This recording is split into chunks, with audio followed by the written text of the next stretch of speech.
மதுரை நாடாளுமன்ற தேர்தலில் போட்டியிடுகின்ற அனைத்து இந்திய அண்ணா திராவிட முன்னேற்ற கழக வெற்றி வேட்பாளர் மக்களின் மருத்துவர் டாக்டர் சரவணன் அவர்களுக்காக தொடர்ந்து வாக்கு கேட்டு வருகிறோம். காலையில் முக்கியஸ்தர்களை சந்தித்து வருகிறோம்.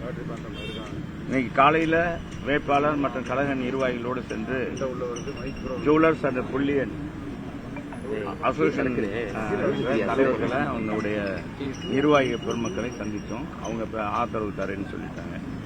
அடுத்து நம்ம ஹாஜியாரை பார்க்க வந்திருக்கோம். ஹாஜியார் மதுரை ஹாஜியார் ஆதரவு தருவதோடு சொன்னார். இங்க இருக்க கோரிக்கை சொன்னார். இந்த காஜிமார் தெருவு மிகப்பெரிய மோசமான சுகாதார சீர்கேட்டோடு இருக்கு. இதுல சாமியார் சந்து 1, 2, 3 இந்த காஜிமார் தெரு 4 தெருக்கள்லையும் சாக்கடை ஆறாக ஓடிக்கொண்டிருக்கிறது. 2 நாளைக்கு ஒரு தடவை அவங்க என்னைக்காச்சும் ஒரு நாள் எடுக்கிறாங்க. எடுத்தா இல்லைன்னா வீட்டில் சின்ன சந்தா இருக்கு, 2 அடி சந்து. எனவே இது எப்பொழுது நிரந்தர ஒரு மக்களுடைய சுகாதார கேடாக இருக்கிறது. எத்தனையோ தூரம் நாங்கள் சொல்லிட்டோம். எல்லாத்தையும் கவுன்சிலர் சொல்லி எதுவும் நடக்கலைன்னு சொல்லியிருக்காங்க. இந்த தொகுதியுடைய சட்டமன்ற உறுப்பினராக இருக்கின்ற இன்னைக்கு அமைச்சராக இருக்கின்ற தகவல் தொழில்நுட்பத்துறையினுடைய அமைச்சராகவும் கடந்த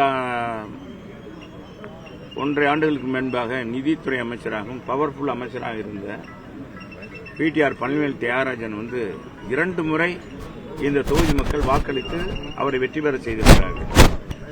குறிப்பாக நான் கேட்கிறது, காஜிமாருடைய வாக்கு காஜிமார் தெருவுடைய வாக்குகளை அதிகமாக பெற்றிருக்கிறார். அவர் கூடுதல் வாக்கு பெற்றதற்கு இந்த காஜிமார் தெருவும் உண்டு.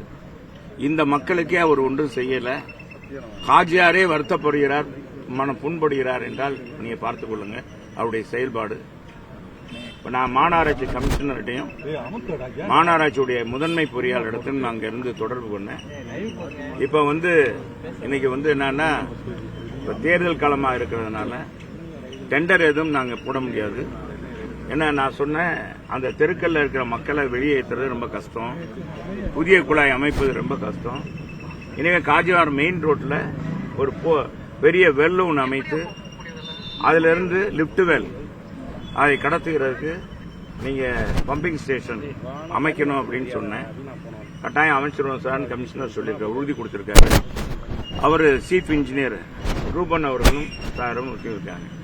இது நான் தற்செயலாக நாங்க தேர்தல் காலத்தில் இப்ப வந்ததுனால எங்களுக்கு தெரியுது. எங்க காலத்தில் இந்த மாதிரி பிரச்சனை எல்லாம் இல்லை. கடந்த 3 ஆண்டுகள்ல தான் இந்த மாதிரி பிரச்சனை எல்லாம் அதிகமாக இருக்கிறது.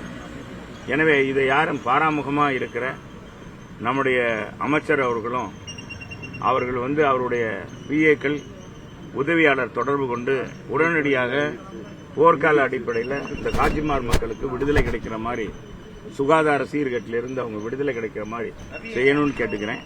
அது மட்டுமல்ல, இன்னைக்கு இஸ்லாமிய சகோதரருடைய பெருத்த ஆதரவு அனைத்து இந்திய அண்ணா திராவிட முன்னேற்ற கழகத்துக்கு கிடைத்திருக்கு. கடந்த 2 நாட்களாக நாம் வாக்காளர்களை சந்தித்து வருகிறோம். வேட்பாளருக்கு தங்களுடைய ஒட்டுமொத்த ஆதரவை தருகிறோம் சொல்லியிருக்காங்க. நாளைக்கு பேராயரை சந்திக்க போறோம். பேராயர் நாளைக்கு தகவல் கொடுத்திருக்காரு. ஏன்னா இப்ப அவங்களுக்கு புனித வெள்ளி கடைபிடித்ததுனால அவர்கள் நேற்றைய தினம் எங்களுக்கு நேரம் ஒதுக்கி கொடுக்க முடியவில்லை. நாளை தினம் ஒதுக்கி கொடுக்கிறாங்க. அவர்களையும் பார்க்க தயாராக. அமைச்சர் தொகுதியில இப்படி சாக்கடை நீண்ட நாளா ஓடிட்டு இருக்குது. நீங்க இப்ப சொன்னதுனால உடனே அவங்க நடவடிக்கை எடுத்துருவாங்களா? உறுதியாக நடவடிக்கை எடுக்கிற கமிஷனர் சொல்லியிருக்காரு, சீஃப் இன்ஜினியரும் சொல்லியிருக்காரு.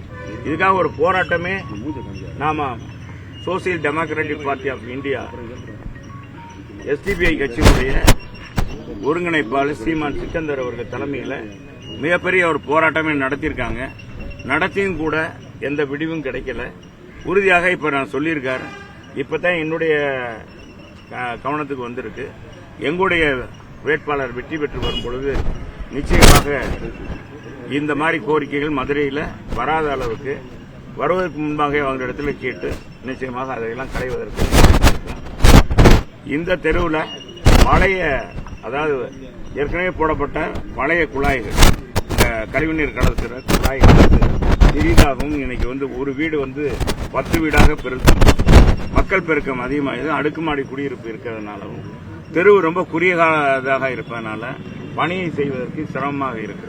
அந்த சாக்கடை குழாய் புதியதாக அமைக்கணும்னா கூட 2 அடி பைப்புக்கு மேல பெருசா போடணும். ஆனா தெரு குறுகியதா இருக்கு, சந்து. எனவேதான் நான் கமிஷனர்கிட்ட சொன்னேன், இது மாற்றாக இந்த 4 தெருவுக்கும் இடையில ஒரு பெரிய வெல் அமைத்து லிப்ட் வெல் வைக்கணும்னு சொல்லியிருக்கோம். உறுதியாக நடவடிக்கை எடுக்கணும்னு இருக்காங்க. உங்க மூலமாக செய்தியை பார்க்கிற நம்ம பழனிவேல் தியாகராஜன் அவர்கள், அமைச்சர் அவர்கள் இது மீது கவனம் செலுத்தி நடவடிக்கை எடுப்பார் நான் கருதுகிறேன்.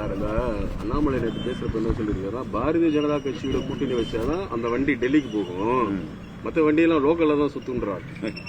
ஏங்க அவருக்கு என்னங்க தெரியும்? அவர் என்ன கட்சியத்துக்கு புதுசா அவர் இதுல நான் என்ன ரைட் இன்ஃபர்மேஷன் அதுல இருந்து கேட்டு நான் வாங்கி இன்னைக்கு பேசுறேன்றாரு. 10 வருஷம் ஆட்சியில இருந்துட்டு ரைட் இன்ஃபர்மேஷன் பெரிய எல்லாம் தெரிஞ்சவன்னு சொல்ற இந்த மேதாவி இருக்காங்க, மேதாவி மெத்த படிச்ச மேதாவி. அவர் என்னன்னா எங்க அம்மா இது 2006லயே அதை குறித்து குரல் கொடுத்து அன்னைக்கு இருந்த மத்திய மாநில அரசை கண்டிச்சு ஆர்ப்பாட்டம் போராட்டம் நடத்தியிருக்கோம். நாங்க பலமுறை கடிதம் கொடுத்திருக்கோம்.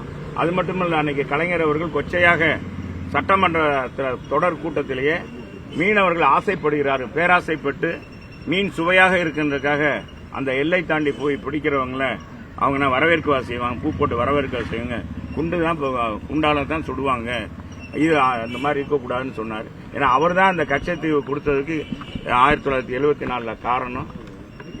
எனவே அப்படிப்பட்ட அதையெல்லாம் அம்மா தான் தோல்வித்து காட்டினாங்க. உச்சநீதிமன்றத்தில் வழக்கு இருக்கு. நான் கேட்கிறேன், இதே மெத்த படித்த மேதாவி நான் கேட்கிறேன், எல்லாம் தெரிஞ்சோன்னு சொல்றாரு, 20,000 புக்கு படித்தோன்னு சொல்றாரு. இதை எப்படி படிக்காம இருந்தாரு? தமிழ்நாட்டுக்கு மீனவர்களுக்கு ஏற்பட்டிருக்க பாதிப்பை எப்படி தெரியாம இருந்தாரு? இதுக்கு ரைட் இன்ஃபர்மேஷன் தான் ஆக்ட் தேவையா? மத்தியில் ஆட்சியில் இருக்க உனக்கு எத்தனை உளவுத்துறை மூலமாக எவ்வளவு பேர் எடுத்துக்கூடாங்க? ஏங்க ஒரு டேப்பு செல்ல பேசுற ஒருத்தர் மறைமுகமாக டேப்ல வாய்ஸ் மெயில்ல பேசுறத எடுக்க முடியுது அண்ணாமலைக்கு.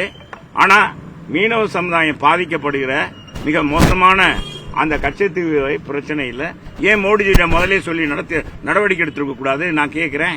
சரி, உச்சநீதிமன்றத்தை அதிமுக வழக்கு தொடுத்தது ஏன் தெரியாதா? ஏன் தெரியல?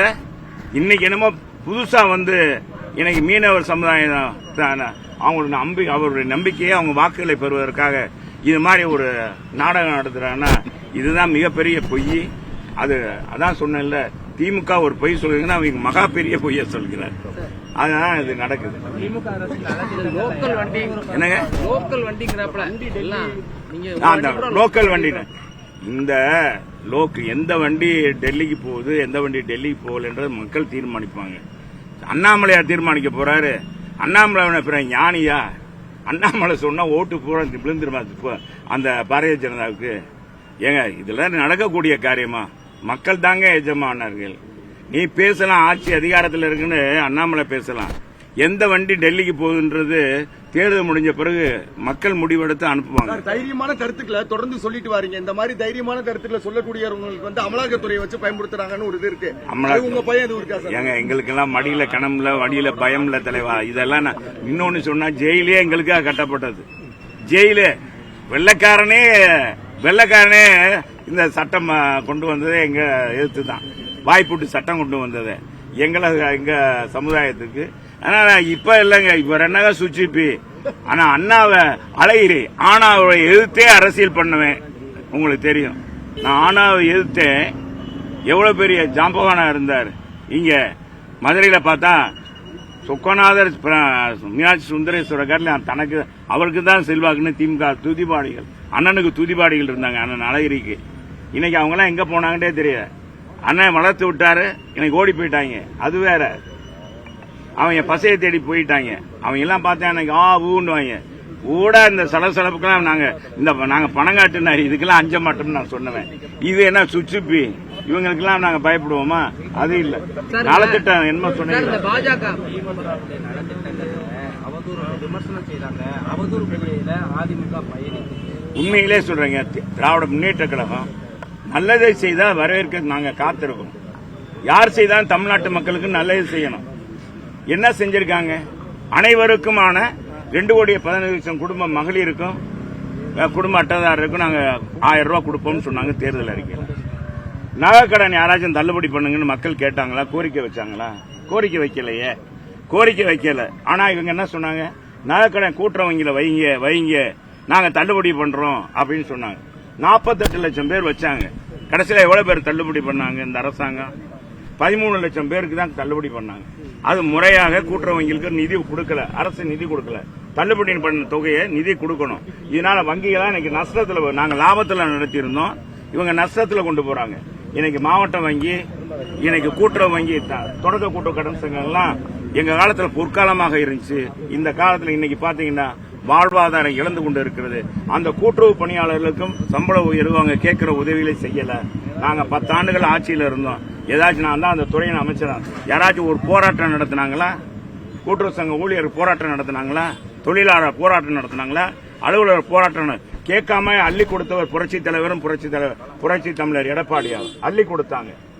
5%, 7%, 20%, 7% வரை சம்பள உயர்வு.